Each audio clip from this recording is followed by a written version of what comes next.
All right, it's a little virtual family reunion. Our guy, John Wall, J-Dub, it's so good to see you. It's been a minute, but I know you've been ripping and running, okay? Always booked and busy. You're going to be part of our Game 5 coverage tomorrow out in San Antonio. Can't wait to see you and Chris Haynes out there and all the shenanigans. So let's start there. What's been the biggest takeaway for you from this series so far? It's a lot. I can't lie, MJ. You know, it's a lot. It's a lot to take away. Most importantly, like the Knicks, they have a resilience. They don't give up. Mm-hmm. They're down. They continue to fight. They have a lot of mature guys.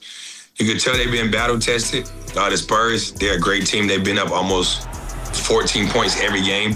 For me, I feel like they can be up 3-1 or at least tied 2-2 coming back home for Game 5, but that's not the case. They're down 3-1. One thing I do say, and I give a lot of credit to this team, they find a way throughout this playoffs, no matter they go down or they win or they're down 3-2 or down, whatever. They find a way to answer. And I think tomorrow they have a great opportunity to try to get a win at home after losing the first two in games 1 and 2. So that's kind of what I take it from. The Knicks have a lot of resilience. They're mature. They don't give up. End of the game, they know what they want to get to. And that's a Jalen Brunson ISO situation. And if you double, he's making the right play. The other guys are stepping up. And I think the Spurs at times in the fourth quarter, they don't know what they want to get to or who their go-to guy is. Yeah, it's always a late in these games where we see the Spurs sort of let the foot off the gas. So let's talk about that because, of course, in Game 4, the Knicks made the largest comeback in NBA Finals history. 29 points was the deficit, and they were able to come back and win it. What did you think was the biggest mistake that the Spurs made in letting that lead slip away? I think, for one, I heard Stefan Kessler talk about it, but you got to look at the score being 0-0. I mean, now at halftime, you got to look at the score being 0-0 because you know about games, they're all about runs. And the Knicks, they just try to find a way. You know, at the same time, the Spurs helped them out, but also they had to play basketball the right way and make some big shots when they needed to. But I think at times, the Spurs, they should have held the ball. You know what I mean? When you're 25 or 20-point lead, those quick, when it's 18 or 15 or 11 seconds on the shot clock, you don't need those threes, or you don't need some of those heat check threes.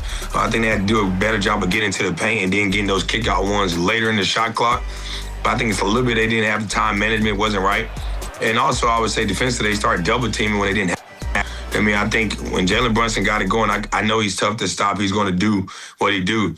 But continue to make him work. Continue to make him make those tough shots because when you start double teaming, now you're giving guys like Jose Alvarado, you're giving Karl-Anthony Towns, you're giving OG, you're giving guys like Shammy. Those guys wide open threes. So now they find the rhythm. You can't double Jalen anymore. So he has a rhythm and the other guys have the rhythm. So I think that's what the problem was. But I think most importantly, man, just for the Spurs, don't take your foot off the gas, man. You got to continue to keep your foot on their necks at all times. And I know that one hurts them real bad of losing that game. But I said when they got down to 15 going into the fourth, I was like, this is going to be tough for the Spurs to win because they don't know. Guys didn't have a rhythm. And they always say if you live by the three, you die by the three. But I think one other main point is with 2 minutes to go in the third, I think they should have gave Wemby like a 2-minute break. Like no matter what we go up to start the fourth, I know I can give him a break. He didn't get a break, and I think that kind of hurt him. Yeah, I can see that for sure. With all that said, though, they're back at home. Can you see the Spurs forcing a Game 6? For sure. I definitely see them forcing a Game 6. I think they're a team, like I said, what it is to be a young team, never been in this position before, but when they lose, they throw that behind them. Like a lot of us probably thought it was a sweep. I mean, they lose 2 at home and they go to New York, and we thought Madison Square Garden was going to be rocking for their first playoff game, or finals game there in 27 years since 1999 when they lost to the Spurs in 5. And they came out, got to a close game, and then they came out Game 4, and they could have been the first team. This could have been the first 2 teams to win both road games, which it should have been. But the Knicks came back and fought, so you give them that credit. But I see them coming out with some firepower, trying to definitely get a win at home since they lost the first 2. And I see them forcing a Game 6 in New York and kind of putting the pressure back. Right. Because now you got to close it out at home. Because if you don't, I know we get a chance to be in front of our home crowd, which you always want home court advantage for.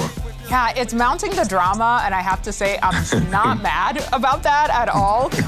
But before we let you go, we can't leave without acknowledging the big day that's ahead for the Washington Wizards, who, of course, own that #1 pick in the NBA draft on Tuesday, June 23rd. If you were booked and busy now, I can't imagine what's happening after that. You were actually the team's representative at the lottery, a.k.a. it's giving good luck charm for sure.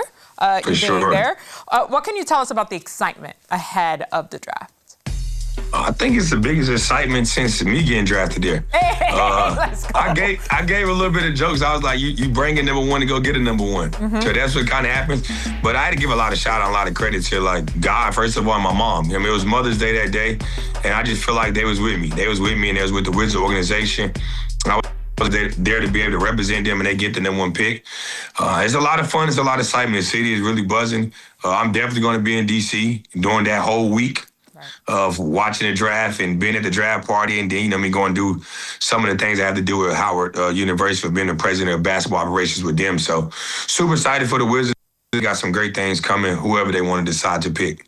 On HU, head of basketball operations. I know that. What did he say? Booked and busy the whole time. Booked and busy. Is there a particular player that you would love to see in a Wizards jersey?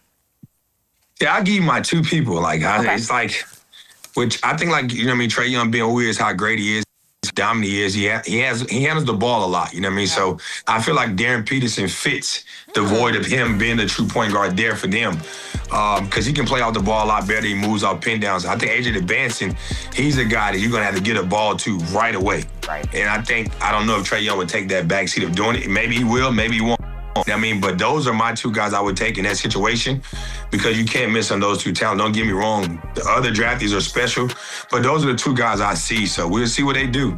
The great thing about this draft is there is so much talent. Many folks are saying there's a lot of generational talent, which is a big phrase for sure in basketball. But we're excited. We're locked in. J-Dub, thank you so much. Can't wait to see you tomorrow for Game 5 action right here on The Association. Appreciate it. Thank you.